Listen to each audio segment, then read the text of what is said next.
this is all over the Quran, and it's a mishmash. It's like, who in the world put this book together? It's like it was written by a third grader. And then Muslims turn around, oh, this is part of the eloquence of the Quran. No other book is like this. And I'm like, well, no other book after the third grade is like this. But the topic that I'm addressing, why Christianity is true and all other religions are false, that's an apologetics issue. So one of the things that I want to do as we get started is talk about what apologetics is. So David launched right into what he was doing. He was doing apologetics. So you kind of already have an idea of it, even if you came here without any prior understanding. But the reason I want to start with this is also not just because this is an apologetics issue, but in my view, I do think, and this gets into the presuppositional question we had a moment ago, this is part of the concern of the presuppositionalist. I think that a lot of people have a reductionistic view of the task of apologetics. And so let me explain what I mean. If I were to ask you, what does the word apologetics mean? Many people would say it means to give a defense. Now, it's not that that's wrong. The Greek word apologia, from which we get apologetics, means to give a defense. And it's a term that was used this way long before it's found in the New Testament. If you read Plato's work, The Apology, it's all about Socrates' defense of himself when he was brought up on charges in Athens for denying the gods and corrupting the youth. So it's called The Apology. So what Socrates is doing in the dialogue is he's defending himself. He's trying to show that the charges brought against him shouldn't stick. They shouldn't result in a negative verdict against him. However, it's very clear when you read the New Testament that the New Testament authors don't think that that's adequate to what you're supposed to be doing as a Christian. Take the classic text. This is the locus classicus on apologetics. In 1 Peter 3:15, the context is Peter talking about suffering. He says, if you suffer, it should be for the sake of Christ, not because you're a curmudgeon, right? Not because you're a criminal. It should be in the cause of Christ. And he says, you shouldn't fear if you're suffering in this context. First of all, generally speaking, people aren't going to persecute you for doing good. However, if it so happens that you're suffering for doing well, then you're blessed, is what he says. But then he says, in this context, he says, in your hearts, honor Christ the Lord as holy, always being prepared to make a defense, apologia. But notice how Peter goes on, to make a defense to anyone who asks you for a reason for the hope that is in you. Here he uses the Greek term logos. You may recognize that. That's the word used for Jesus. It's a really fascinating word. When you look at the word in a lexicon, which is a linguistic tool to, you're looking at the scope of a word and trying to determine what possible meanings can it have, and then you look at the context to decide which specific meaning is to be used here. That word has like 50 different possible meanings. It can mean reason, order, logic, discourse, and on and on. In fact, here's something I find especially fascinating since Christ is called the Logos. What's interesting is that this word is used in hundreds of words that we use in the English language. Think, for example, of theology. Theos, logos. That's where you get the word theology. It means God, and then logos. So it means a discourse about God, or the study of God, or the logic of God. What is it that we think here? So we have theology, it has the word logos in it. We also speak about anthropology, the study of man in relation to God. We speak about Christology, the study of Christ. We talk about eschatology. Many of you probably have heard that word. That's a study of the end times. And it's not just Christian theology, science. Scientists talk about geology, biology, meteorology, zoology, and on and on.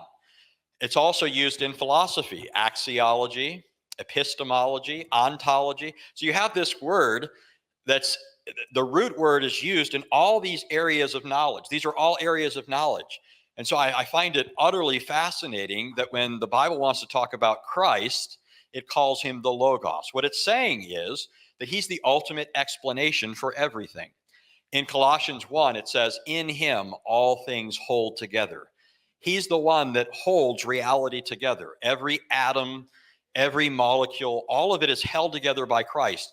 And so the unity that obtains in the world, and I'll come back to some of this, Lord willing, the unity that we find in the world, the reason the world is a cosmos, that's the Greek word meaning an ordered system. The reason it's called a cosmos is because of Christ, according to the Bible. He is the Logos. He is the logic, the rationale that holds it all together.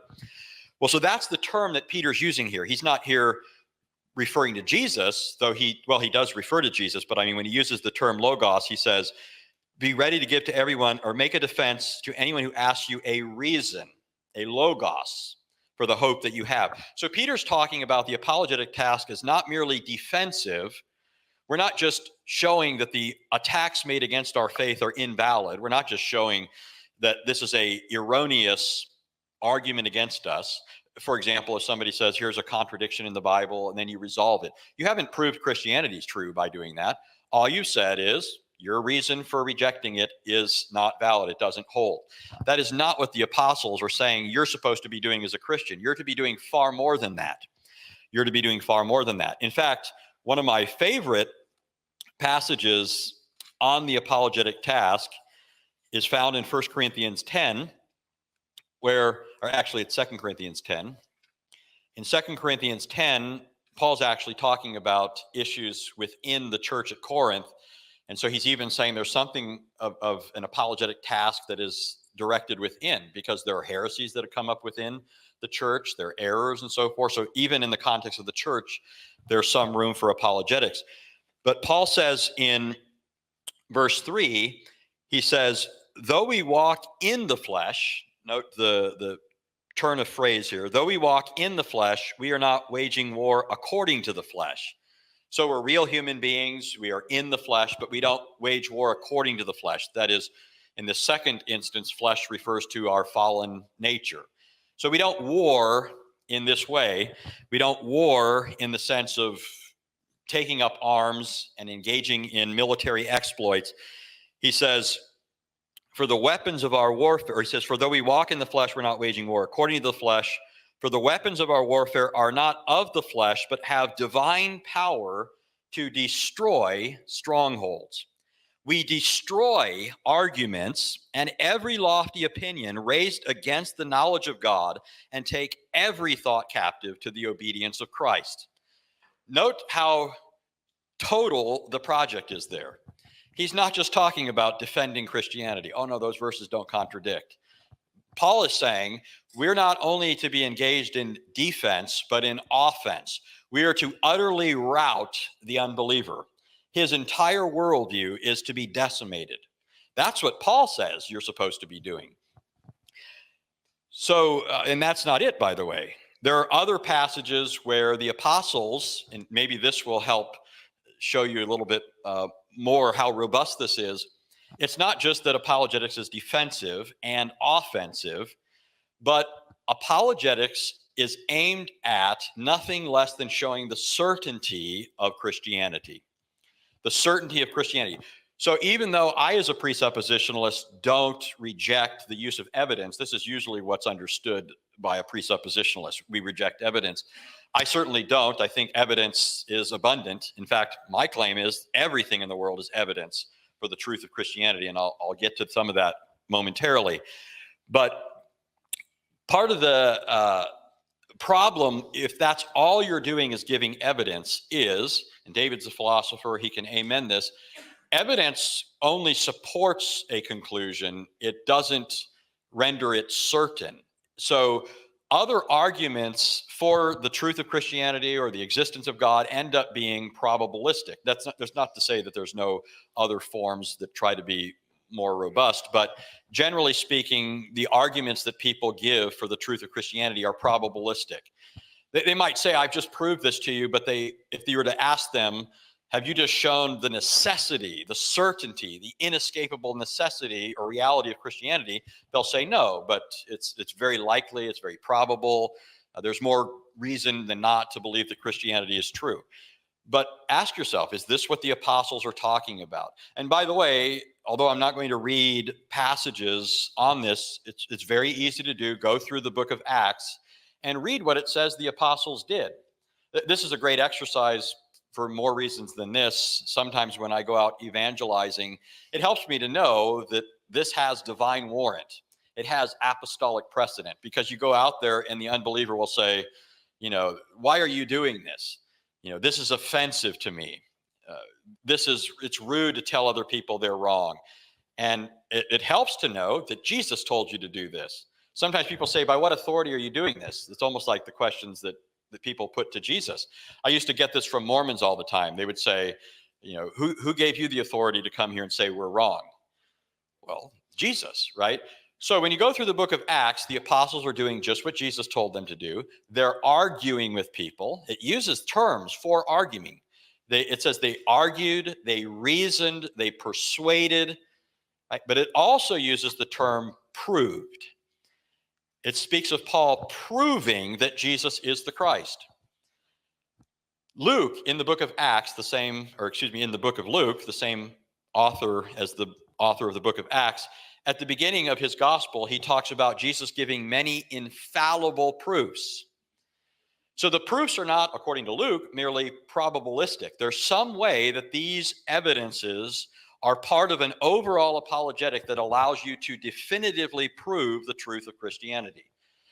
So the apologetic task involves more than simply refuting objections to the faith or giving some probabilistic reasons for thinking it could be true. Now, I want to bring in one more passage here, well, really many, but before moving on to another consideration, and it's Romans 1. And this is the text, I think, that might have been mentioned in the question to David. This is where the idea comes from that everybody knows God. I mean, it's not the only text, but it's the common or the most classic text. But in Romans 1:18, it says, I am not ashamed of the gospel. That's 1:16. I have bad eyesight, by the way, but I refuse to wear glasses. I'm not ashamed of the gospel, for it's the power of God for salvation to everyone who believes, to the Jew first and also to the Greek. For in it the righteousness of God is revealed from faith to faith, as it is written, the righteous shall live by faith. So he speaks of the revelation of the righteousness of God in the gospel of Christ. But then he goes on to talk about some other revelation of God that stands in contrast to this. Verse 18 says, the wrath of God is revealed from heaven. Revealed from heaven. Against all ungodliness and unrighteousness of men, who by their unrighteousness suppress the truth. So Paul talks first of all about a revelation of God that has been made to men and of man's response to it. Human beings are portrayed as suppressing this truth. Now, this is going to be huge in a moment, but think of the act of suppression just for a second. One of the things that I like to think of as sort of illustrative of this is when you're in a swimming pool. You ever done this? You have a ball and you push the ball down and you act like the ball's not there, right? The ball is underneath the water. You could have your eyes up and act like you don't see the ball. But the only way you can be suppressing the ball is if you're in contact with the ball, right? You can't suppress it unless you're in contact with it. And this gives you something of an indication of what Paul's saying. It's not that the unbeliever is just lying to you. It's more profound than that. Paul's suggesting that the unbeliever is not just suppressing it from you, but from himself. And there are myriad examples of self-deception. In fact, as a little aside, I was thinking on my drive up of my own experience. I remember my mom, great mom, good Italian mom. She would always insist that I was an angel. But I can tell you, I came out of the womb going astray. I got in trouble from my infancy. I don't remember some of it, but I've heard the reports. I was getting in trouble from my infancy. I got in trouble every single grade. I was kicked out of every high school I was ever at in my hometown. So I got in trouble all the time. But if you ask my mother, I could do no wrong. If you ask my dad, he knew better. Right? I was always surprised when my dad thought I was innocent because he usually knew I wasn't innocent.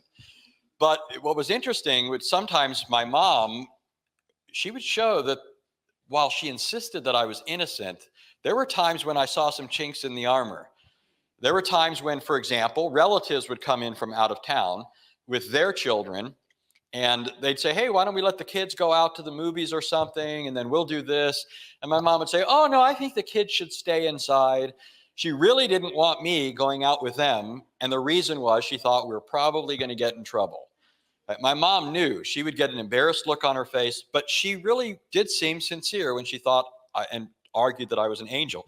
That's the kind of thing that I mean. I don't mean to use my mother as an example of self-deception. I probably should have chosen something different, but great mother, the whole point is self-deception is a reality. We often don't like certain things, and so we try to suppress them. What Paul is saying is that's what the unbeliever is doing. He does not like the idea that God exists. He doesn't like the implications of it, so he wants to bury it. He wants it out of sight. He wants to live as if there is no, if he acknowledges God exists, then what does that mean for his life? Right? Jesus said people won't come into the light for fear that their deeds will be exposed. He's saying they have this idea of what the light is and what its implications are. If they acknowledge it, if they come into the light, then it exposes them for who they are. So this gives the unbeliever a strong motivation to argue. When David was talking about the extreme skeptics, why are they doing that? Because they don't want to get to the conclusion. They've got a strong bias not to like that conclusion. And so that's a huge factor when you're talking with people. But Paul says God has revealed himself to them. And notice how strong Paul puts this. He says, for what can be known about God is plain to them because God has shown it to them. Now, I think this is wonderfully encouraging. When I go to talk to an unbeliever, I'm always thinking I'm talking to a person that God has already borne abundant witness to. One time I went to a context with, these were actually other Christians, and we held a different theological position. They're Christians, that was just a different point of theology. And so they're all on the other side of it. And it was just me and this other person. So there's 10 of them. And one of the groups said, they go, well, this is a little awkward. They go, somebody's outnumbered here. And I said, don't worry, fellas. I said, I'll have my friend leave so we can even the odds. But that's how I feel when I go into any evangelistic endeavor. I think I'm going into this conversation and talking to a creature of God who's surrounded and hounded by God's revelation, who has a conscience given him by God, who has a nature that is itself a witness to who God is. They're made in the image of God. Their very image cries out that God exists. So I'm already talking to somebody that God has already worked over. Now, of course, that doesn't deal with the truth suppression, but I already know there's this much on my side, this much going for the conversation. Well, as Paul goes on, he says his invisible attributes, namely his eternal power and divine nature, have been clearly perceived ever since the creation of the world in the things that have been made, so that they are without excuse. Now, how many of you know, can anybody guess what word Paul uses here for without an excuse? So it's the word excuse negated. Anybody have a guess which Greek word? Apologia. Paul says they're without an apologetic. That's what he literally says. They have no apologetic. He doesn't say that they have good reason to think that God exists, but there's some good reason also to doubt it. He doesn't say that there's 5% probability that it's not true. Paul says they have no apologetic. They have no excuse.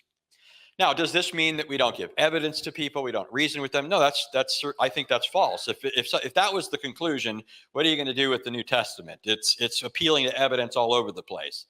1 Corinthians 15, Paul's talking about all the witnesses to the resurrection of Jesus.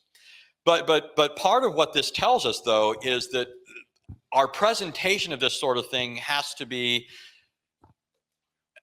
done in a way that is consistent with the claims that the apostles were making, that Christianity is certainly true, inescapably true.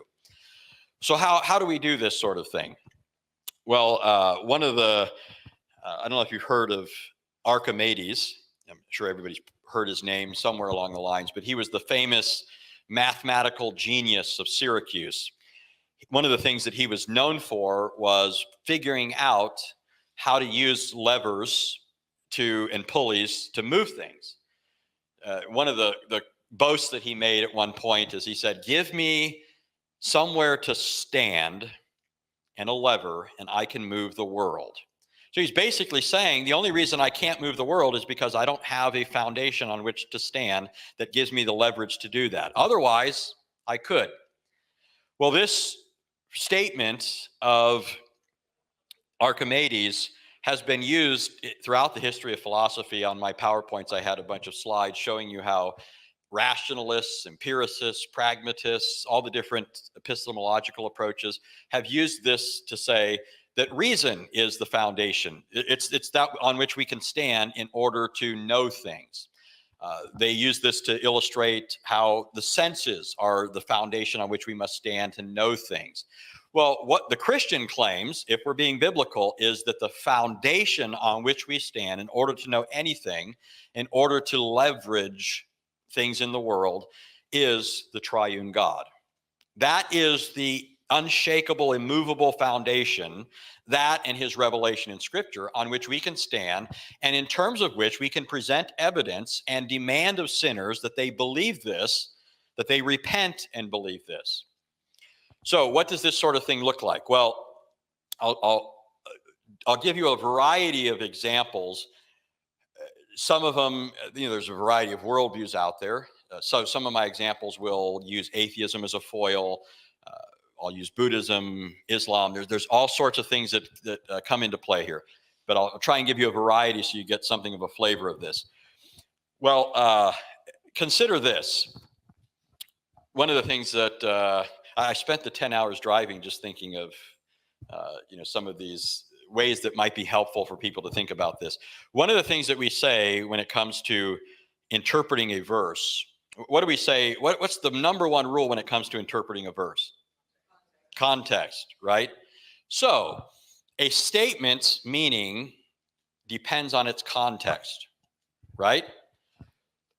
Well, how much context? If I said to you, or if I told you that I said to my wife, let's put that on the table, right? What does that mean?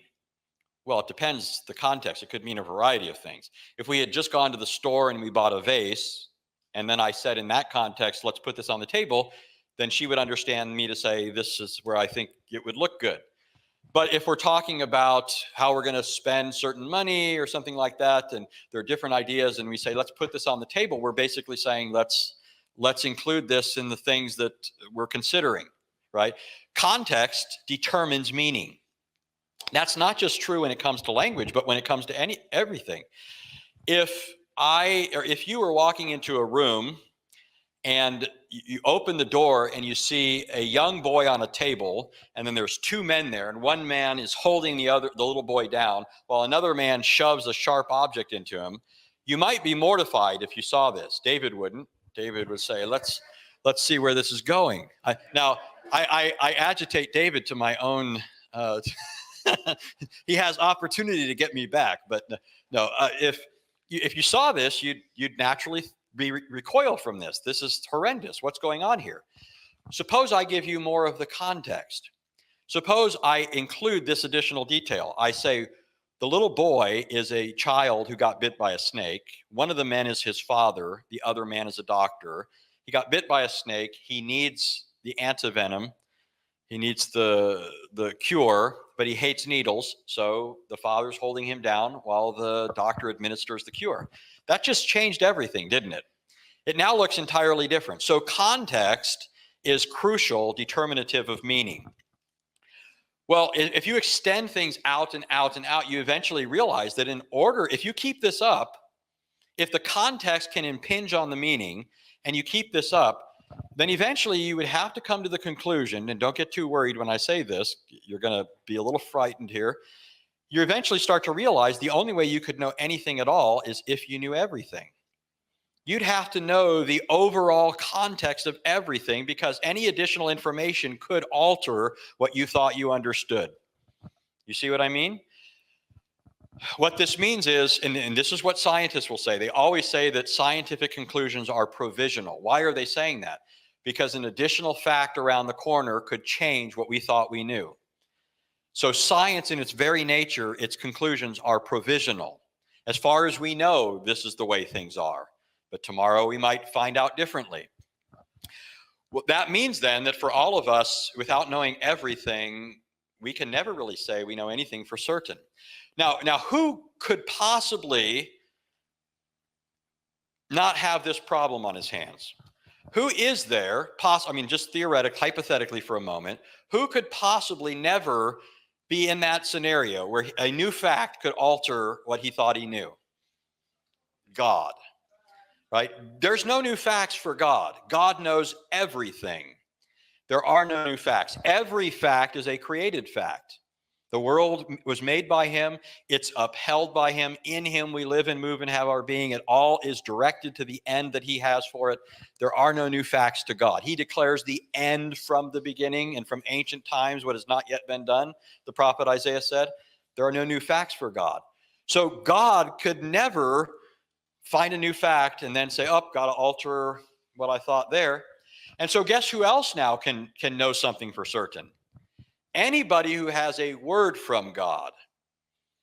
You can know that word, even if you don't know everything, you know him who does know everything.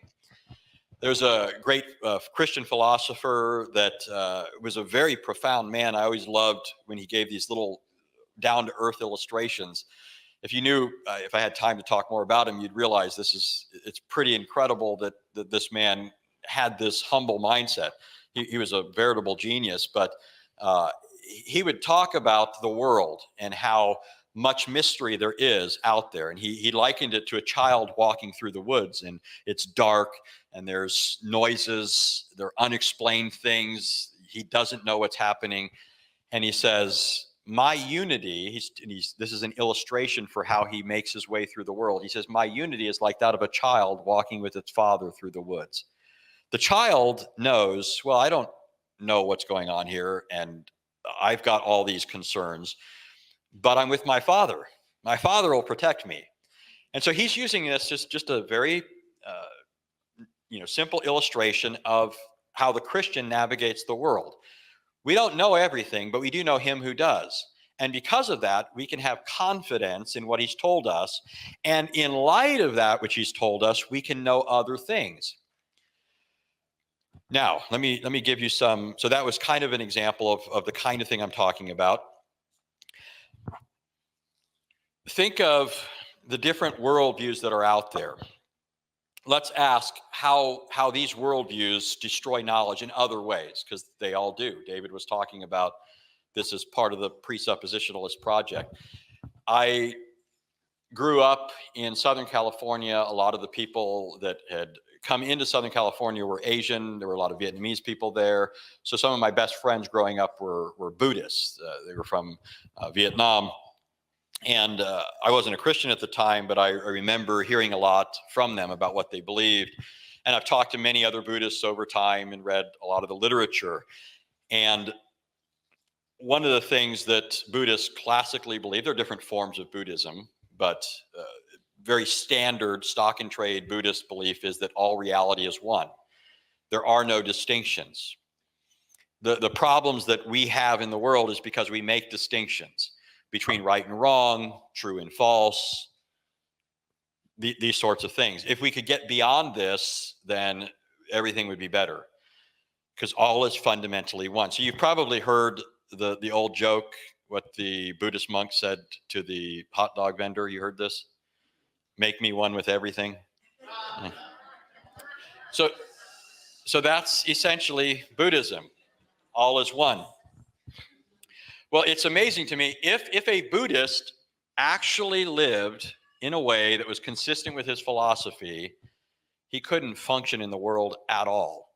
He has to live as if Buddhism is false.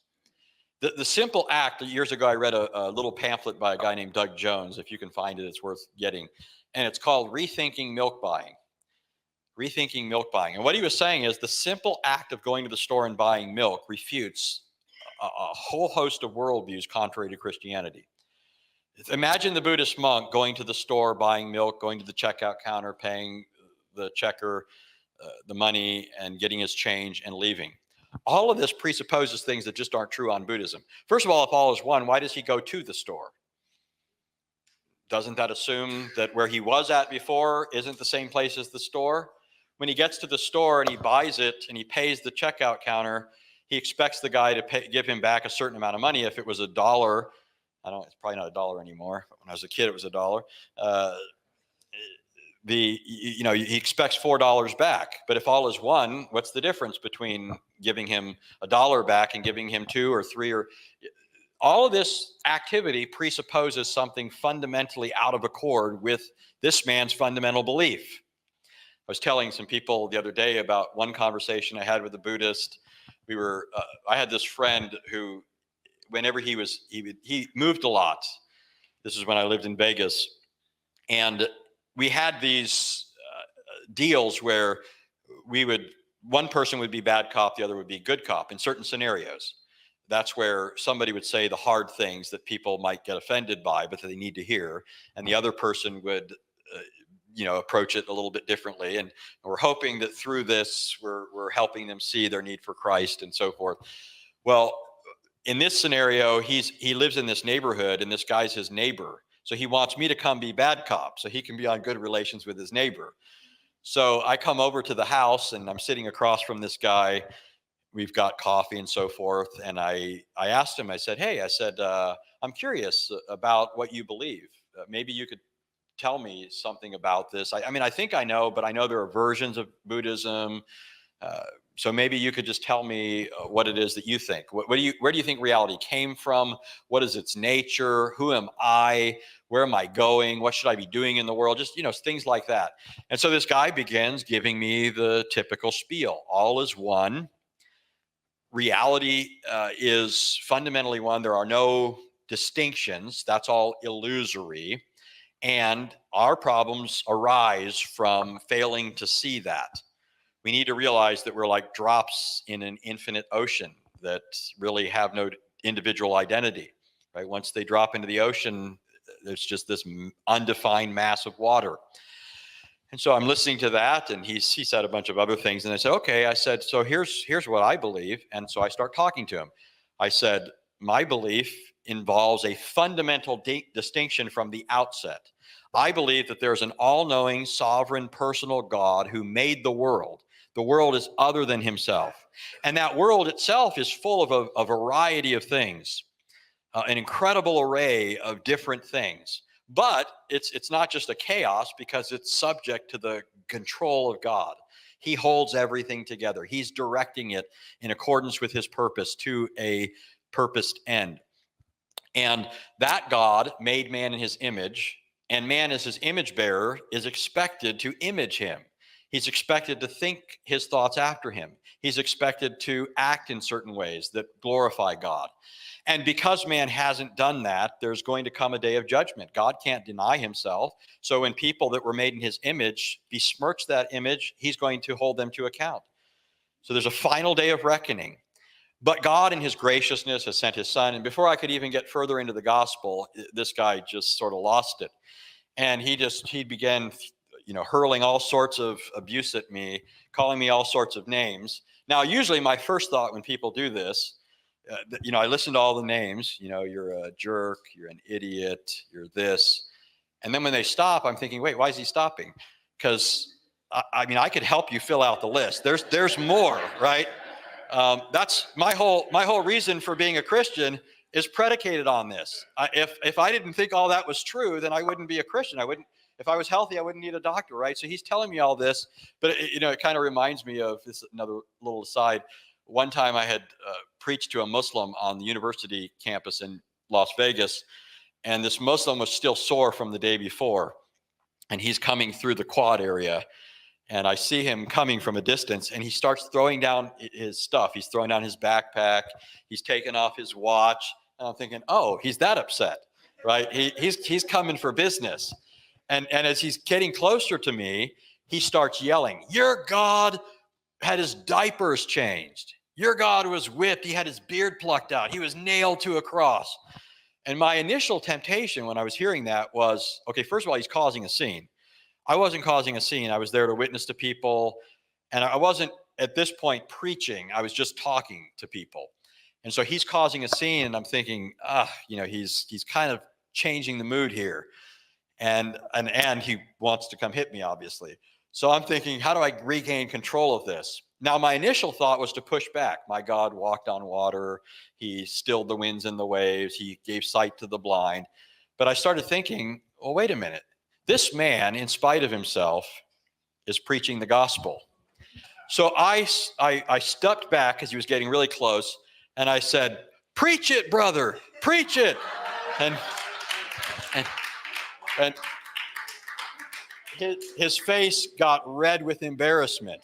And I like to think on occasion that several people got saved that day through his preaching. It's possible. Well, this man, going back to the original story, this man's calling me all these names. So my first thought is, yeah, and, keep going.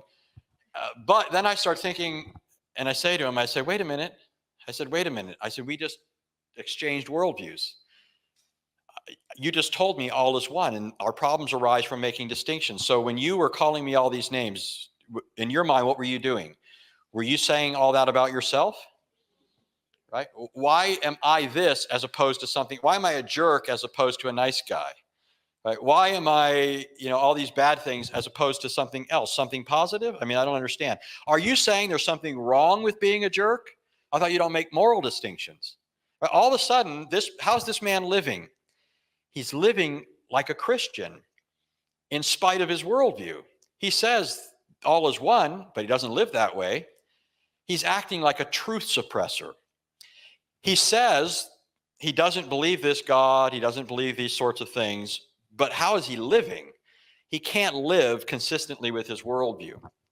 And this is not only true of Buddhists. David gave you some examples of atheists. One of the things that I think of when it comes to atheists is, so let me take this example. So maybe this will be a little, I'll use the example of science. Some of you philosophy may not be your thing, which is fine. So I won't spend too much time here. But one of the things that David Hume said as an atheist is, as an atheist, we have no basis for believing in what we refer to in some contexts as induction, that's a legitimate thing to do. That's, even though not everybody's philosophically oriented, perhaps, you all do this, right? If I asked you, if I lit a match or a lighter right now and I asked somebody to come hold their hand in it, most of you are going to say no. And anybody that says yes, probably, it's not because you don't know what's going to happen, but maybe you've got a streak of self-mutilation or something. I don't know. But the fact is, everybody knows not to touch the flame. It'll burn you. Okay. Now, how long did it take you to learn that? One time touching a flame usually results in a person never wanting to touch a flame again. And if you do, it's accidental, right? You were careless or something like that. Well, think about what this implies about reality. Where did you get the idea that what you saw happening right here at this particular moment was true in all other instances of this? You haven't experienced every flame in the world, have you? How do you know that the next time you touch a flame, it's going to burn you? What you're assuming, and this is recognized by philosophers like David Hume, who, by the way, puts to shame contemporary atheists. People like Dawkins don't hold a candle to David Hume. David Hume really was a brilliant man. He was an atheist, but he was made in the image of God. He was utterly brilliant. So was Bertrand Russell. And both of them said this principle that we all assume has no foundation given atheism. Because what you're doing is you're assuming that what you experience in one place is a type of event, so that where you experience that same sort of thing elsewhere, it has the same results. We all do this. We learn from experience. You experience something one time or two times or three times, and you eventually generalize it, right? One instance, two instances of touching a flame lead you to conclude, okay, fire burns. So you don't have to have universal experience to draw the conclusion from a couple of examples that fire burns. But here's why David Hume and Bertrand Russell had a problem with this as atheists. They'd say, first of all, as atheists, they said all knowledge is based on observation. Well, how many of you have observed all instances of fire? So you don't have universal observation. It all rests on this idea that nature is uniform. But wait a minute, do atheists have this belief that nature is uniform? And if it's uniform, maybe it's just uniform today, but not tomorrow. Why do we project onto the world this continuity? It all seems to assume that we live in an orderly world. But on the principles of atheism, there's no basis for that belief. And I could do this in a more sophisticated way, but just understand David Hume and Bertrand Russell, far more sophisticated than me, that already admitted this. Okay, they admit that this is a colossal problem and it cannot be solved, and it hasn't been solved to this day. Well, think about something else that we use. It would be a little more philosophical here again for a few minutes. The principles of logic. Logic is not like other things in your experience, right? There are rocks, there are chairs, there are trees, there are people, there are flowers, there are rivers and lakes and so forth. Logic isn't like that, right? Logic, these refer to laws of thought, how we're supposed to think, right? Logic isn't something you can go to the store and purchase. You can't get a pound of logic, right? You can't take logic and put it under a microscope. So logic is immaterial. It's abstract, to use the technical philosophical term. It's abstract. Logic is also invariant. It doesn't change. The law of non-contradiction. You don't wake up and say, okay, well, maybe I can contradict myself today, and both statements will be true, right? We always assume each time we wake up that logic is just like it was the day before. That's how we function in the world. Logic is a consistent thing, so it's invariant. So it's abstract, it's invariant, and it's universal. It's not like, contradictions are false at my house, but not at your house, right? You can't contradict yourself anywhere and be right in both statements, right? So think of the qualities of logic. They're abstract, they're invariant, and they're universal.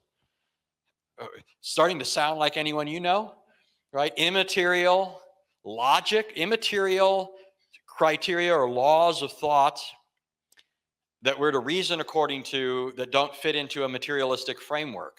Whenever the unbeliever reasons, he's employing logic, and if they're an atheist, well, then what are they doing using these things? These aren't the kinds of things that exist in their worldview.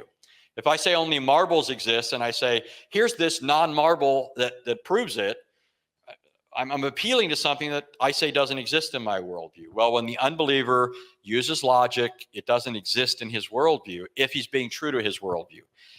What are these people doing when they engage in this sort of thing? Well, they're relying upon the God they know. They're suppressing the truth, but they know it. They're relying upon this God while denying him by their truth-suppressing worldviews. So notice, by the way, though, that what I'm doing, it's not the same kind of evidence, but it is evidence. You're offering arguments, reasons. Notice what you're doing, my friend, my unbelieving friend. You're saying God does not exist, and you're saying I'm wrong if I don't live up to these absolute standards. You're saying God does not exist, and then you're turning around and saying there are laws of thought. You're saying God doesn't exist, and then you're turning around and talking about laws that govern reality, that govern nature. Sounds to me like you sound like a legalist, I got to tell you. There are all these laws in your system. Who's the lawgiver? Who by what standard? Who laid down all these laws that you want us to live by? Right? I thought that we were supposedly the intolerant ones. Now you keep beating me over the head with all these laws.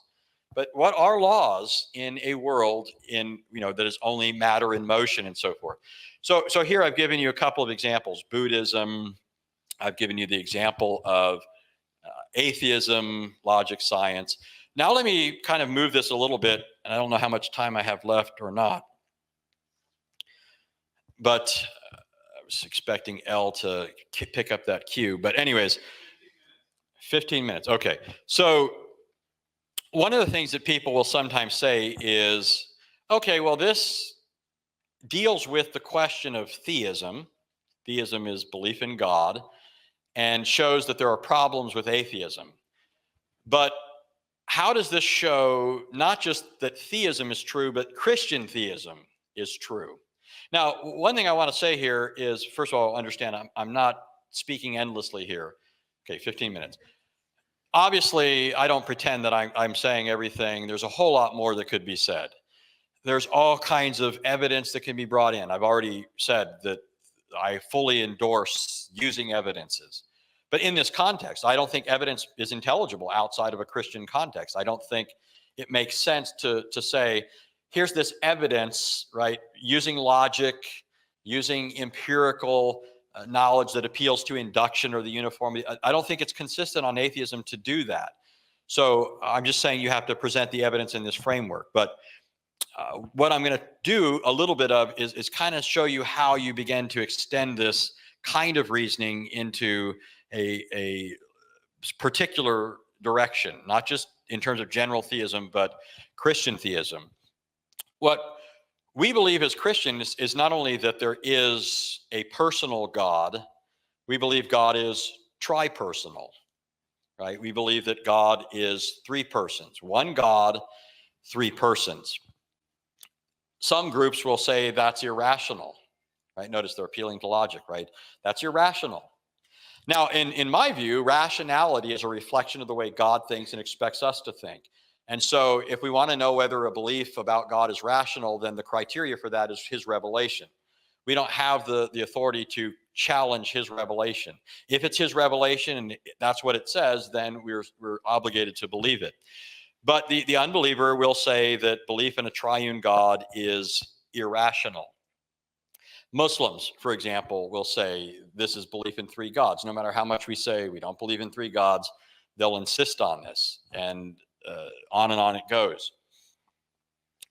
Well, one of the things that they share with us, as do Jews, is belief that God is self-existent. God is independent. God doesn't depend upon anything. I was saying the other day, it's one of my favorite things to bring up because it hit me so hard when I was a non-Christian reading the Bible in Exodus 3 when Moses asked God his name. He says, "What is your name, so that I may tell the children of Israel who it is that sent me to you?" What's happened is God told Moses he's going to lead the people out of Egypt. He's supposed to go and tell them. And naturally, these people are going to ask questions. "Oh, you heard a voice out of a bush, did you?" Right? We need something better, Moses, if we're going to try and leave Egypt. So Moses asked God for his name. That's what he's going to bring back to the people of Israel. When I first read that, I did stop and I was like, well, I'm not really sure I get the logic here. How is the name of God going to settle this for them? Well, how does God reply to Moses? He said, "I am who I am." When I heard that for the first time, and I'm not suggesting I understood it as well then as I do now, or that I understand it now as well as I will on into eternity, but it was a powerful statement to me because at least this much was operative in my mind. If somebody asks me who I am, I'm going to reply, I'm going to say, I'm going to give you my name. That doesn't go very far, right? It's not like a Hebrew name that has meaning. It's just a sound. But I'm going to say my parents are so-and-so. They came from here. My maternal grandparents were from Sicily. Notice I'm referring to things outside of myself as reference points. It'd be like if we were to say, where's Lodi? Where you're going to say, oh, Lodi is next to this city, which is over here and next to that. You have to have some reference point. If I say, I caught a fish this long, all of you are looking for what? Where's my other hand? You need a reference point. Well, how's the God of heaven and earth, who exists apart from them, who is self-existent, what's he going to point to define himself? Nothing. There is nothing to point to beyond himself. So he defines himself in terms of himself. He is his own reference point. How long am I? This long, right? I am who I am. That's what God is saying. I don't look to something beyond me to explain me. I contain within myself everything necessary to account for who I am. So think about this. What do we believe about God? What do we believe in concert with Muslims? We believe that God is personal. What does personal mean? right? To be personal means you're self-aware, you're aware of yourself in distinction from others, right? A person is a communicative being, a speaking being. A person speak. That's something we do. We communicate, we express ourselves. Persons love. We have love towards one another. We engage in all sorts of things, and that's what it means to be a person. Well, how does this work in the case of Allah? Who does Allah speak to? Who does Allah love? Where are all these things in this deity? Now, what the Muslim will say is, well, Allah loves the world. Right? Now, if you read the Quran, his love is pretty defective, even at that. He doesn't love the world. He loves, the Muslim that's fighting and slaying and chopping off people's fingers and head, right? That's what he loves. He doesn't love the sinner and all the rest. So his love is defective even at that. But I protest here that even this, it strikes me as problematic. If you're saying that this is definitional of who your God is, notice that the definition requires bringing in the world to do this. This God is not self-contained. He's not self-explained. He doesn't define himself in terms of himself. He has to point to something outside of himself in order to be explained. He's not the final explanation of everything. He's not the eternally, independently existing God. You only get that in the triune God of Scripture. So Muslims, what are they doing when they have their God speaking? When they have their God expressing love? He's acting like the God of Christianity, but he's not that God. So it's the same scenario. They're suppressing the truth about God, but speaking in ways that presuppose that God. You ever noticed in the Quran? I mean, Allah does this all the time. One of the things Allah does in the Quran, Christians caught him short on this, he has Allah saying we all the time. We created, we decreed, we sent down. Why is Allah talking this way? Now, here's the answer I've heard from Muslims. Think about this. Muslims will say, oh, that's just the plural of majesty. I've heard even some Jews say this. Some Christians erroneously have picked this up. They'll say it's the plural of majesty. And what's the idea behind the plural of majesty? The idea is that by introducing the plurality of something, it shows its richness, its fullness, its effulgence, right? Well, why would a Unitarian being have to point to plurality as a way of indicating his majesty? Wouldn't the ultimate example of majesty be just solitariness, barrenness, aloofness, aloneness, existing in an eternal void or vacuum or whatever, however you want to describe this? No, we instinctively know that the majesty is sort of illustrated in a richness of pomp and splendor, fullness, plurality. That unity without plurality doesn't bespeak majesty. They seem to instinctively know this. So, but in any case, why is Muhammad doing this in the Quran? Well, let's run with this idea. Perhaps he's doing it to try and give fullness to this deity. But why does he have to do that if his God is the self-contained God? Now, my view is that Muhammad picked this up from Jews and Christians without understanding why this God speaks this way. Jews don't know why either, but he's picking this up from the Christian worldview. They understand at some level that you can't have a God who is absolutely one without any diversity. Now, by the way, think about this, and I think I'll wrap it up with this. One of the fundamental problem of philosophy, and I wish I could spend more time on this, perhaps it should have been my chief example, but at least I'll whet your appetite.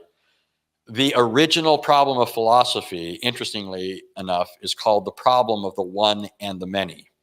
The problem of the one and the many. If you look at the pre-Socratic philosophers, the Ionian philosophers before Socrates, what happened was they were looking around at the world and they saw the incredible diversity of it all. But they realized that in order to understand it, there had to be some unity to this diversity. Without unity in the midst of this diversity, then it's all chaos and old night. It's all unintelligible. Think about it this way. It's basically if either all is one or all is many is kind of how they're thinking. But either one of those is problematic. if you think about a dictionary, if I say all is one, then a dictionary should only have one word in it. What does that word mean? If you just had one word in the dictionary, how would you ever understand it? How do you understand any other words? If you look at a dictionary, it's defined by other words. You have multiple words brought in to explain the meaning of this word. So if all is one, then you just have one word and no definition. So a blank unity, absolute unity, would be a blank. It would mean nothing. It would be empty. But imagine if you had nothing but diversity, nothing that tied things together. One word wouldn't relate to the next word. You couldn't bring in a word to explain another one because they're all fundamentally discontinuous. They don't have any unity to them. What you need is both unity and diversity. And what Christians are saying is that's who our God is. He's both one and many, unity and diversity. And that God is the one who created this world of unity and diversity. He created everything that's in the world, and he holds it all together. The unity that's back of all things in the world is the triune God. And this God created just this world. The reason the world is like this, the reason people are what they are. Why are we, who are made in God's image, necessarily social beings? Why did God say when he made Adam, why did he say it's not good for the man to be alone? Why not? Adam was made in his image. Isn't God absolutely alone? Why wasn't it good for Adam, his image bearer, to be alone? Wouldn't that be exactly what is perfect? All this presupposes the Christian worldview. So it's only in terms of this God that in the final analysis that is fully self-contained, fully self-explained. Unless we have such a God, then we can't point to that God and say he's the one who explains the world. If he's not intelligible in himself and in terms of himself, without reference to anything else, then he can't be the final reference point for everything else in the world. The God of Islam can't do this. Only the God of Christianity can. Now, again, I'll remind you of this. I'm not pretending that I've said everything. There's a whole lot more. I absolutely believe that there's evidence for the resurrection, the empty tomb, the witness of the disciples. I'm not suggesting to you that you don't bring this in. I'm just saying there's a larger context to this too, that you should really bring to bear on your non-Christian friend. Hold their feet to the fire. Ask them, if you're really going to tell me there is no God, why are you condemning me for telling you need to believe in Jesus as if I'm being intolerant? What's wrong with being intolerant on your worldview? Right? If you're a Muslim and you don't think what I'm doing is loving, why should I be loving? Your God certainly doesn't give me any reason to be loving. Your God doesn't love certain groups of people. So I just put you in that category. And so I don't love you. It just doesn't hold together. So I hope this was somewhat helpful to you. And I'll conclude with that. And questions?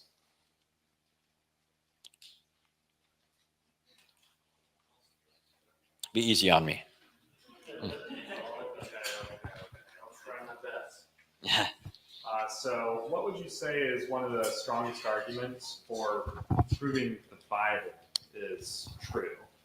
So there's a couple things that could be said. I'll give part of this, but it's in this Bible that we get this understanding of God that I'm saying is necessary to account for the world. If you don't believe the message of this book, then I don't think you can make anything intelligible. At the end of the day, I think that you don't have anything to stand on to move the world, right? You can't make one thing intelligible without this God. And that's what I would expect, right? Jesus said a person who doesn't build his house on the rock, he's building his house on sand. And ultimately, that house is going to come crashing down. And so that's something of the argument. But I think that, you could also bring in all the traditional stuff that Christians point to. This word, one of the things I could have said along with this, and I sort of did this a little bit, but I'm arguing this God is omniscient. This God made the world. This God governs the world. The reason that logic applies to the world is because logic is a reflection of God's thinking, and God created the world in accordance with his rational character. So logic and reality have a relationship in this fact that God made and sustains them. But what I could have gone on to do is show how in the Bible God illustrates that he is this omniscient God. Let me put it this way. So sometimes if you ask people, what is the gospel? They'll say, well, Jesus died he was buried, he rose again. And I wouldn't, in some contexts that's adequate, but that's just shorthand, right? If you want to be more apostolic, you have to say Christ died for our sins. That's the gospel, and then the rest of it, right? What this is not just a historical fact, but a historical fact along with an interpretation. You're not just saying that he died, but you're saying what his death did. His death atoned for sin. The one is an empirical fact. You can observe, if you were there, you could observe Jesus dying. But what you couldn't observe is that he was dying for our sins, right? That is a non-observable thing.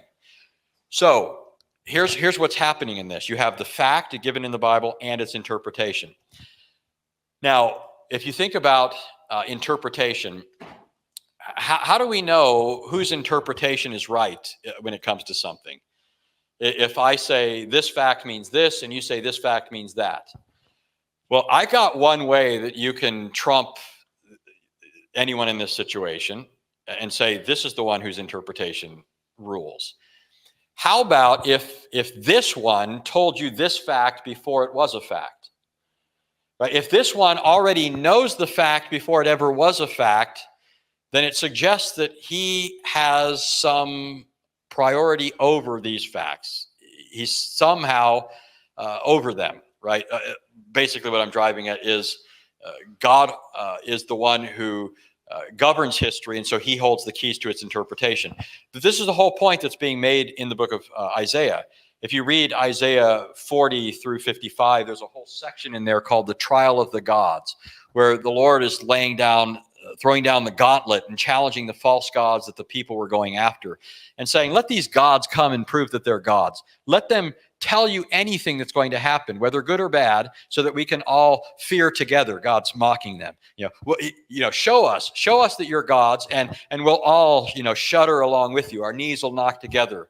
The Lord does this often in the prophets, which shows you, by the way, there's some grounds for mockery, even on the part of believers. But that has to be tempered. Don't go too wild with that. But the Lord mocks the idolaters, right?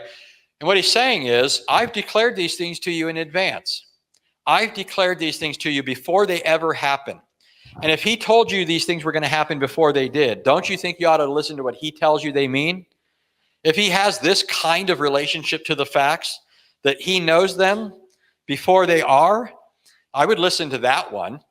He seems to be in a relationship to the facts in a way that nobody else is. His interpretation, the one who gives the fact before it is a fact, I'm suggesting also gives the interpretation. He's the one interpreting these things for us. And so who is the Muslim to come along after the fact and say, no, my interpretation of the crucifixion is true? Why should I believe you when you're the Johnny come lately here, right? You're a new arrival. And isn't that what God says in the prophet Isaiah? He says these new gods, these strange gods, they're new gods on the scene. Why should we listen to these beings? Where were they when I was declaring all these things? So that's part of what I think all this goes into a case for the Bible. And there's so much more. I mean, predictive prophecy, there's textual transmission. We've got an incredible treasure of embarrassing riches in manuscript. I mean, there's a lot of stuff that goes into proving the Bible is the Word of God. I'd love to spend 3 hours doing just that, but thank you. Yeah. Now I'm scared. If we in the Quran is for majesty, why did Allah say I, me, mine, myself in the Quran? And why we never read anywhere in the Quran Pharaoh or any of the other kings use the word we? Yeah. So Osama's asking standard things that he knows I know the answer to. He's just setting me up to spike the. No. This is. I don't mean that in a bad sense. He thinks there's value in hearing this. So, and I agree. In the Quran, one of the things that I heard Muslims say is when Allah's trying to talk about His Majesty, He uses the plural. When He speaks in the singular, He's trying to show His intimacy, His love, His compassion. And so I just went through the Quran and I said, let's see if this holds up. And it's just not true. There are many times when He uses the singular, when He's trying to show how great He is. And there are other times where He uses the plural, where He's trying to show how near and compassionate He is. There's no consistency in this. So that's just not true.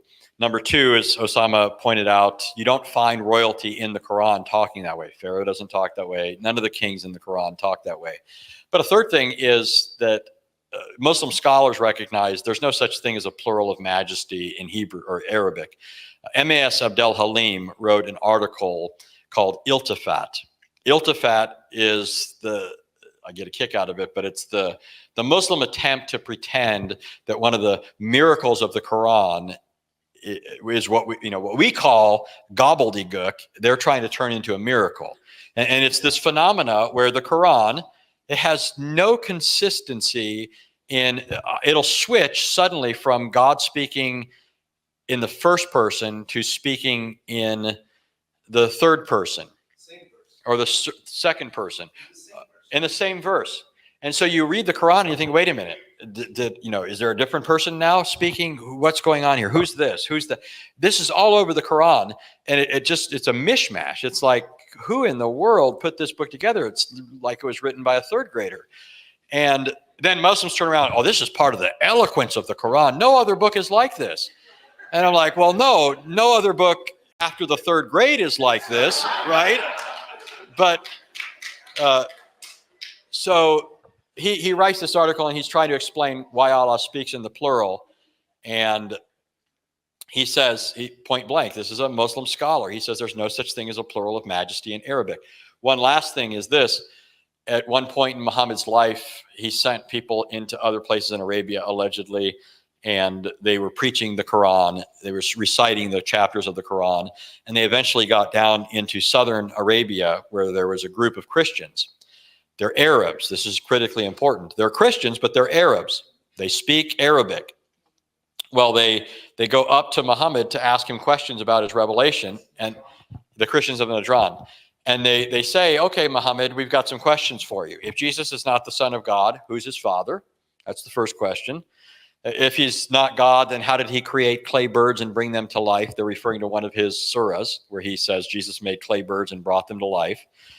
And then they say, if Allah's only one, why does he speak in the plural? Why does he say we created, we decreed, we sent down? And Muslims here will immediately say it's the plural of majesty. But notice, these are Christians they say, if you knew Arabic, you'd understand. These were Arabs. They knew Arabic. They knew it better than you do. They spoke 7th century Arabic. And they're asking Muhammad, and guess what Muhammad said? He doesn't say, plural of majesty, obviously. At first, he says, I don't have an answer right now. I'll bring you one tomorrow. So for years, he's been speaking this way, and he doesn't know what his God is saying, right? He says we hundreds of times in the Quran. So this whole time, Muhammad never thought, why in the world are you saying that? So he comes back the next day, and here's the answer. Get ready for Allah's answer. Allah says, there are some verses in the Quran that are clear, and there are others that are unclear, and only Allah knows what they mean. Those who pursue an understanding of them have diseased hearts and are pursuing strife and fitna.